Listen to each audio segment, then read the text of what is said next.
So, so this is the new topic of class 12th macroeconomics, and the topic is national income and related aggregates. So सबसे पहले what is national income? National income refers to net money value of all the final goods and services produced by the normal residents of a country during a year. Total जितने भी goods and services बन रही है उसकी final value जो भी एक normal residents एक कंट्री के एक साल में प्रिपेयर कर रहे हैं, दैट इज़ नेशनल इनकम. अब नेशनल इनकम में समझने के लिए अपने को दो चीज़ समझनी पड़ेगी, जो कि होते हैं फैक्टर्स और सेक्टर का कॉन्सेप्ट.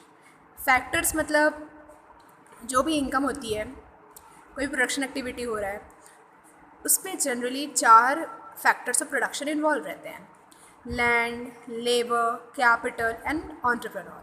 सो व्हाट डज अगर आप किसी ने भी लैंड लिया है तो लैंड के बदले में उसको पेमेंट करनी पड़ेगी, दैट विल बी रेंट. अगर आपने लेबर हायर किया, आपको लेबर के बदले पेमेंट करेगी वेजेस के रूप में. आपने कैपिटल लिया है तो you have to pay interest for that, and as an entrepreneur आपको जो भी प्रॉफिट होगा बिजनेस से वो मिलेगा. सो फैक्टर्स हो जाएंगे लैंड, लेबर, कैपिटल और एंटरप्रेन्योर, और इनसे मिलने वाली इनकम इज़ फैक्टर इनकम. बात करते हैं सेक्टर्स की, तो there are 4 sectors: households, firm, government and rest of the world. So households कौन होते हैं? हाउस होल्ड्स होते हैं owner of factors of production and earn income in return. जितने भी फैक्टर्स हैं उन सब के ओनर होते हैं हाउस होल्ड्स, और ये जितनी भी इनकम है जनरली ये हाउस होल्ड अर्न करती है. Who are firms? Production sectors hire factors of production to produce goods and services and they pay them this.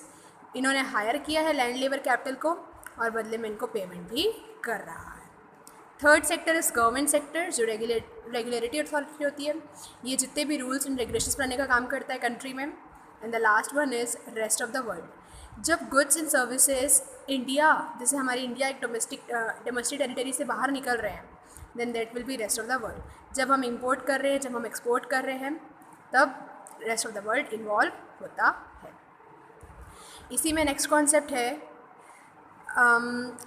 Circular flow of goods and services. It is a very important topic. ध्यान से देखिए क्या लिखा है. It refers to the circularity of the flow of production, income and expenditure across different sectors of economy. जो भी income है, जो भी प्रोडक्शन है, एक्सपेंडिचर है, ये एक सर्कुलर फ्लो में घूमते रहते हैं. उसी को बोला जाएगा सर्कुलर फ्लो ऑफ गुड्स. आगे, it is defined as the flow of payment and receipt of goods and services and factor services between different sectors of economy.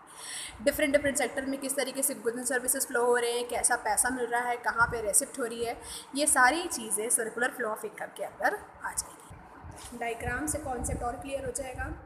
So we are assuming circular flow of income only of 2 sector economy, क्योंकि आपके syllabus में जो है वो है 2 sector economy का circular flow. So यहाँ पे फर्म है, यहाँ पे है हाउस होल्ड. सो फर्म क्या करेगा? हाउस होल्ड से फैक्टर ऑफ प्रोडक्शन को हायर करेगा. यहाँ से निकल के फैक्टर ऑफ प्रोडक्शन आ रहे हैं कहाँ पे? फर्म के पास. बदले में इनको फैक्टर इनकम पेमेंट करेगा. So you can see here कि फर्म्स फैक्टर ऑफ प्रोडक्शन को हायर कर रहे हैं, बदले में उनको फैक्टर ऑफ इनकम की पेमेंट कर रहे हैं. अब फर्म के पास फैक्टर ऑफ प्रोडक्शन आ गए तो वो उनसे गुड्स एंड सर्विसेज बनाएगा. सो गुड्स एंड सर्विसेज जाएगी हाउस होल्ड के पास, और जो भी खर्चा लगेगा उन गुड्स एंड सर्विसेज का वो हाउस होल्ड वाले फर्म को पे करेंगे. So this is about circular flow of income. आगे जो टॉपिक है वो है रियल फ्लो और मनी फ्लो. इनका कंपैरेटिव स्टडी कर लेते हैं. सबसे पहले मीनिंग देखते हैं. रियल फ्लो क्या होता है? The flow of goods and services between firms and house hold. तो जो भी फर्म्स एंड हाउस होल्ड के बीच में गुड्स एंड सर्विसेज मूव कर रहे हैं, that is real flow. Money flow क्या है? मनी फ्लो जब मनी का फ्लो हो रहा है फर्म्स और हाउस होल्ड के बीच में, इसमें गुड्स एंड सर्विसेज इन्वॉल्व होते हैं, और मनी फ्लो में मनी इन्वॉल्व होता है. अदर नेम रियल फ्लो का है फिजिकल फ्लो या नॉमिनल फ्लो. और एग्जाम्पल है, हमने अभी देखा कि अगर गुड्स एंड सर्विसेज फ्लो हो रहे हैं that will comes under real flow, and अगर मनी फ्लो कर रहा है that will come under. Next is classification of goods. So as you can see here we have made a flow chart of it, कि सबसे पहले 2 प्रकार से goods का डिस्ट्रीब्यूशन किया गया है. एक है इंटरमीडिएट गुड्स, एक है final goods. Final goods is again divided into 2 categories: consumption goods and capital goods.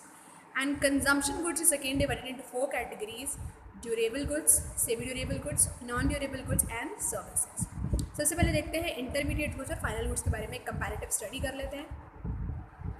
So intermediate goods वो गुड्स होते हैं जो कि as a raw material use किए जाते हैं प्रोडक्शन में, वाइल फाइनल गुड्स क्या होते हैं? जो इन रॉ मटेरियल से जो फाइनल आउटपुट निकल के आता है, that is final goods. Real intermediate goods remains under production boundary के अंदर रहते हैं, बाकी जो फाइनल गुड्स होते हैं they have cross the production boundaries. Expenditure जो होता है इंटरमीडिएट गुड्स में उसको बोला जाता है इंटरमीडिएट कॉस्ट, और एक्सपेंडिचर जो होता है फाइनल गुड्स में वो होता है फाइनल एक्सपेंडिचर। रीसेल, आप इंटरमीडिएट गुड्स को रीसेल कर सकते हो बट फाइनल गुड्स को दोबारा से फर्म रीसेल नहीं कर सकती, house hold can resale them. And the last is national income. Intermediate goods national income में इंक्लूडेड नहीं रहते और फाइनल गुड्स नेशनल इनकम में इंक्लूडेड रहते हैं। Consumption goods and capital goods के बारे में भी कंपैरेटिव स्टडी कर लेते हैं। कंजम्पशन गुड्स ऐसे गुड्स होते हैं जिनको डायरेक्टली ह्यूमन वांट को सेटिस्फाई करने के लिए यूज़ किया जाता है। कैपिटल गुड्स वो गुड्स होते हैं जिनको प्रोडक्शन प्रोसेस में यूज़ किया जाता है। जनरली ये फिक्स्ड एसेट्स होते हैं। कंजम्पशन गुड्स को जनरली यूज़ करता है house holds, while capital goods को जनरली यूज़ किया जाता है प्रोड्यूसर के द्वारा यानी कि फर्म के द्वारा। कंजम्पशन गुड्स पे जो खर्चा है उसको बोला जाएगा consumption goods, while capital goods पे जो खर्चा है उसको बोला जाएगा इन्वेस्टमेंट एक्सपेंडिचर। एग्जाम्पल्स देख लेते हैं। कंजम्पशन गुड्स के लिए बहुत सारे एग्जाम्पल्स हैं, फ्रिज, चॉकलेट्स, कुरकुरे, वो जो भी आप खाते हैं। एंड कैपिटल गुड्स के एग्जाम्पल्स में आ जाएगा machines, plants etcetera. The next topic is types of consumer goods. So हमने पढ़ा था वहाँ पे 4 प्रकार के टाइप्स थे कंज्यूमर गुड्स के। तो सबसे पहले थे ड्यूरेबल गुड्स। ड्यूरेबिलिटी इसकी ज़्यादा होगी, नाम समझ में आ रहा है। The goods which can be use repeatedly over a long period of time, जिसको बहुत लंबे समय तक यूज़ कर सकते हैं। एग्जाम्पल है laptop, TV, house etcetera.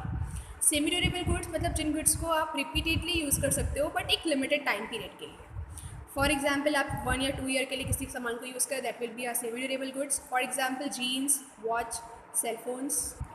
Non durable goods, जिस गुड्स की आइडेंटिटी एक यूज़ करने के बाद ही ख़त्म हो जाती है। फॉर एग्जाम्पल चॉकलेट्स, जैसे ही आप खाए ख़त्म।